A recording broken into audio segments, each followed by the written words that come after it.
丈夫出轨，富婆竟帮着小三骂我是扫把星。公婆故意灌下迷药，将我丢到陌生男人的床上。第二天洪水爆发，丈夫开着富婆的大奔将我双腿撞断，我丢在路边，最终我被洪水吞没，尸骨无存。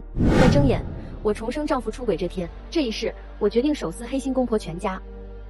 手机监控里，我看着他们狼狈为奸的样子，熟悉又陌生的画面让我整个人身子微微打了个寒战，瞬间鸡皮疙瘩起了一身。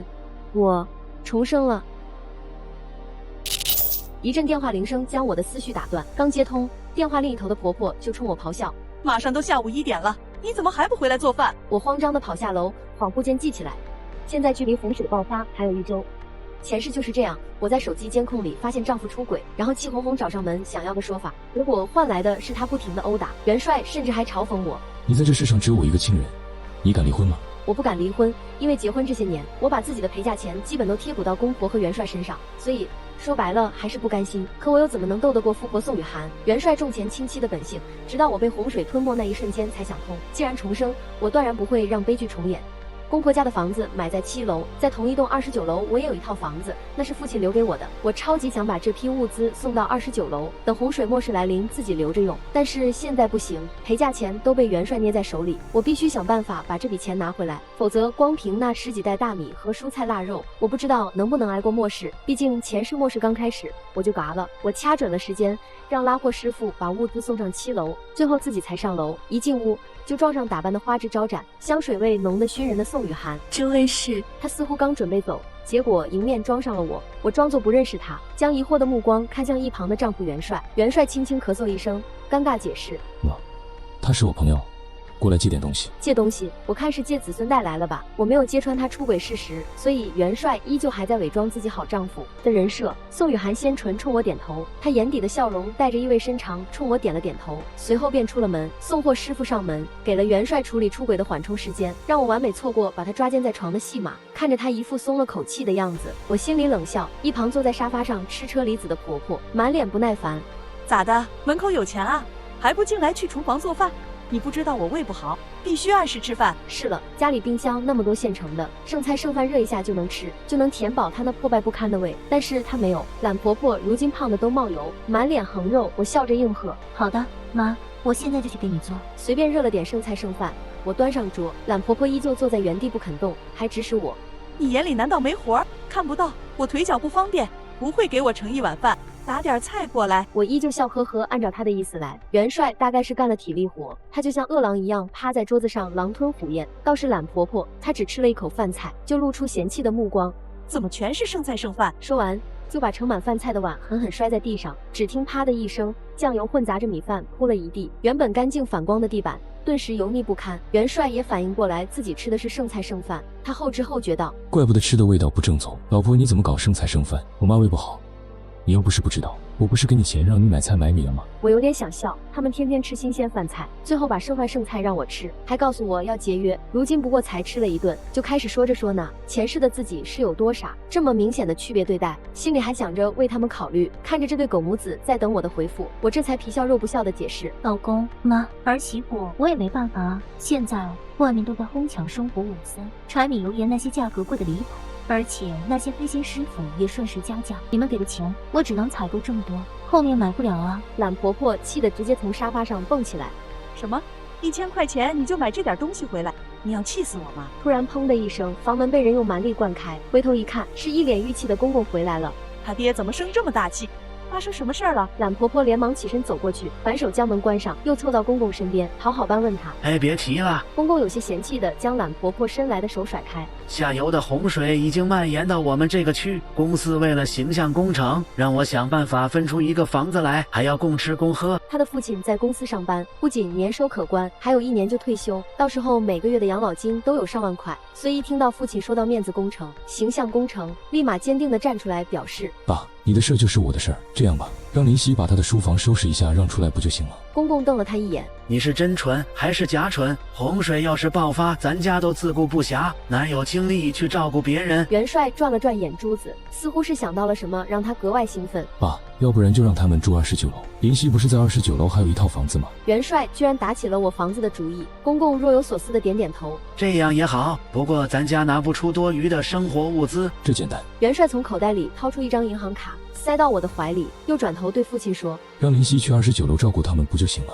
这样面子里子老爹你可都有了。”我表面没有表情，内心却被气笑了。元帅脑子里想的什么，我心里清楚得很，无非就是想把我支开。不过这都不重要了，重要的是元帅把我的银行卡还给我了。别看这平平无奇的银行卡，里面可全都是我的嫁妆钱，真的是得来全不费工夫。我还寻思要不要用物资标价的理由找他要钱呢，结果他倒是自己主动送上来了。林夕呀，这几天外面不安全，你出去买生活物资的时候要注意点啊。另外多给我囤点儿锅头，公公我就好那一口。我笑着点头，元帅也插话：“老婆，牛鞭羊腰子什么的也都多给我买一点，正好趁着最近放假在家，我补一补啊。”懒婆婆不甘示弱：“还有我家里车厘子快吃完了，再给我买1筐。”不行，买5筐回来。全部都想着吃好吃的，没有一个想着要买保存时间久的食物，更没有一个站出来表示跟我一起出去买物资，哪怕他们知道外面现在很乱很危险。好，不过这么多物资，我可能需要2、3天才能回来啊。元帅一愣：“为什么？你该不会想拿着钱跑路吧？”说着他朝我靠近，好不容易拿到手的钱怎么能还回去？吓得我连忙解释：“老公您误会了，我有个搞物资批发的闺蜜，她答应卖我1车物资，不过需要我自己去拉回来。”公公命令元帅：“儿子，你跟他一起去。”元帅皱眉：“这不好吧？”我心里笑了，对他来说当然不好，我出门了他才有机会继续出轨吗？于是我摆出一副贤惠的样子道：“没事的吧，我自己能处理。再说现在外面不安全，好多男人都被征去抗洪了，我好不容易才把元帅养得白白净净，我可舍不得他去受苦。”装吗？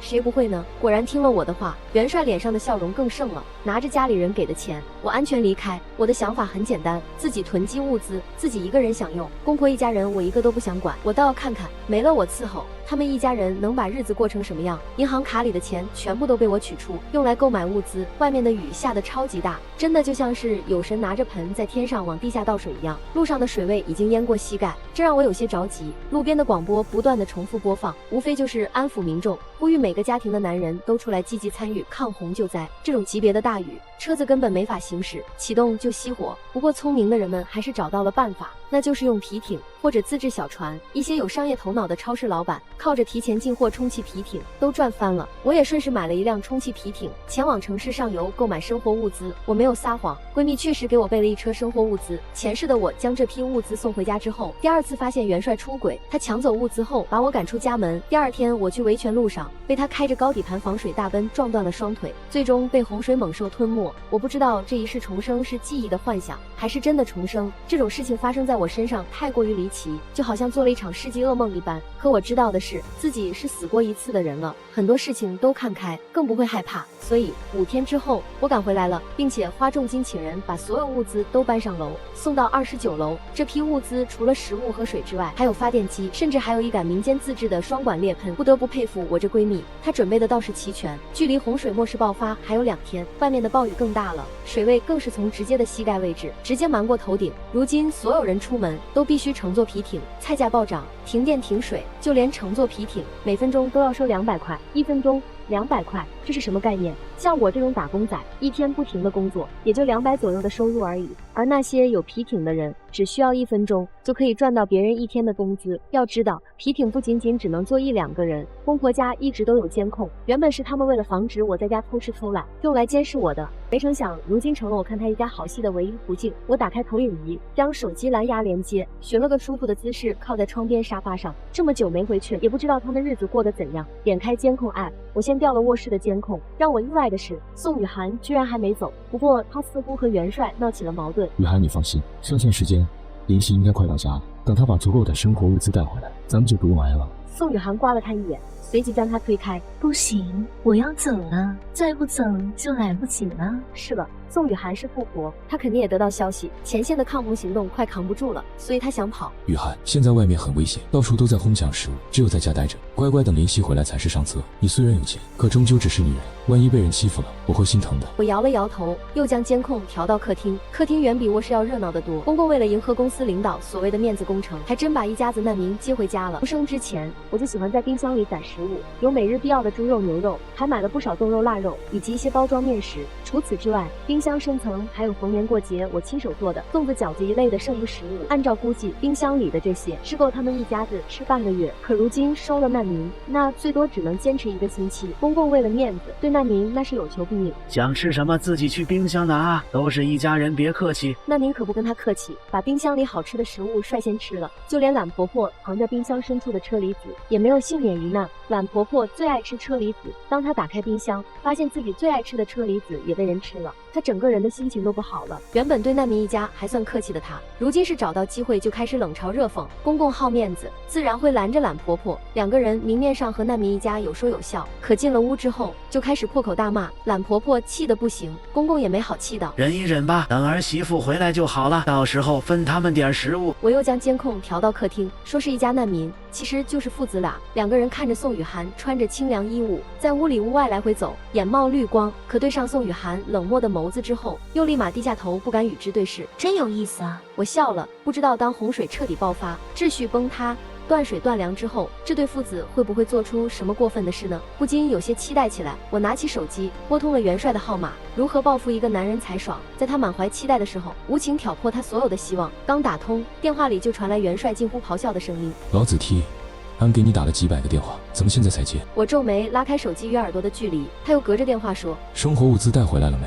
要是丢了，我弄死你。”我笑了：“元帅，我有一个好消息和一个坏消息，不知道你要听哪个？好消息是，我买了一车足够咱家吃1年的物资。”真的？那太好了，媳妇你真棒，我果然没有看错你。在楼下吗？我下来接你。听着电话里他激动的语气，我笑着道：“好老公，你还没有问我坏消息呢。”那坏消息是什么？我故意停顿了一下，才说：“坏消息就是我回不来了，你们一家子蛀虫等着饿死吧。”我直接挂断电话，把他所有的联系方式拉黑。为了防止元帅用别的号码打进来，我直接把手机插拔了，换上新的卡号，走到窗户边，听着外面雷声滚滚，还有暴雨倾洒在玻璃上的声音，我觉得无比惬意，好喜欢下雨打雷睡大觉的感觉。明天就是洪水末世爆发的时候，到时候洪水蔓延城市，只有住在15楼往上的人才能不被淹没。A 市的高楼太多了，多到凶猛的洪水都无法将其冲倒。前世被洪水淹没的时候，我曾挣扎过，也曾见识过洪水猛兽那些屹立不倒的大楼，将电源连接发电机，往发电机里倒柴油，因为今晚就会停电，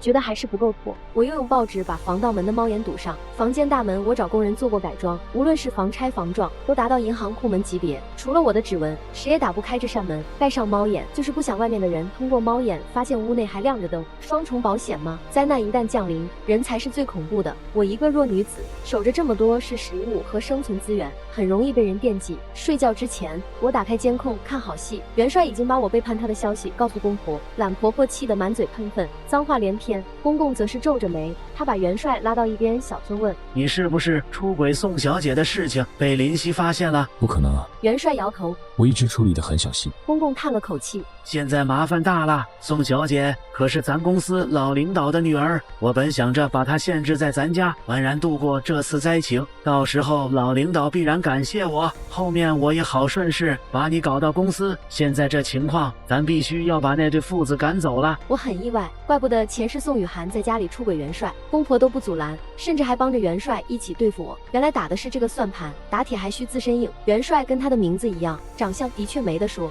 否则人家宋雨涵也不一定看得上他。赶人走，我想笑，自古以来都是请神容易送神难。可问题是，元帅把这笔钱早就转到代办银行卡上，想要回来几乎不可能，我就只能硬着头皮继续在这个家待着，忍受他们的一气指使。如今洪水泛滥，给了我机会。监控视频里的公婆一家和流浪父子争吵起来，甚至有了肢体动作。宋雨涵站出来拉架，动之以情，晓之以理，这才暂时稳定了局面。时间来到晚上12点，监控忽然黑屏，我知道停电开始了。掀开窗帘，外面一片黑暗，看不到一点光，所有的光源就像是被宇宙黑洞尽数吸收，黑暗笼罩了一切。我默默拉上窗帘，也关了灯，睡觉。好戏明天就上演了。我记得公婆家的隔间是有一台发电机的，还配备了柴油。我们住的小区是安置房，以前经常停电，所以我之前买过发电机，还有备用柴油。想来他们应该也能记起来这件事，等天亮了，他们应该就会给家里接上电，到时候我还是能看到监控。只是让我意外的是，这一等就是2天，监控刚接通，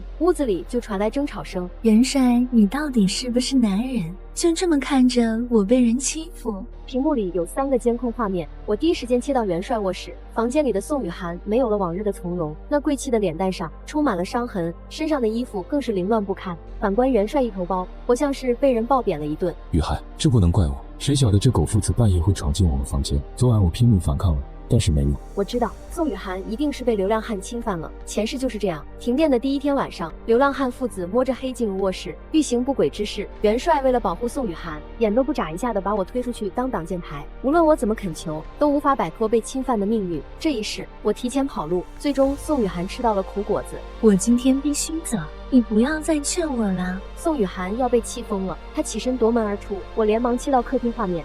走什么？不许走！懒婆婆早就有所防备，拦在大门口，不肯让步。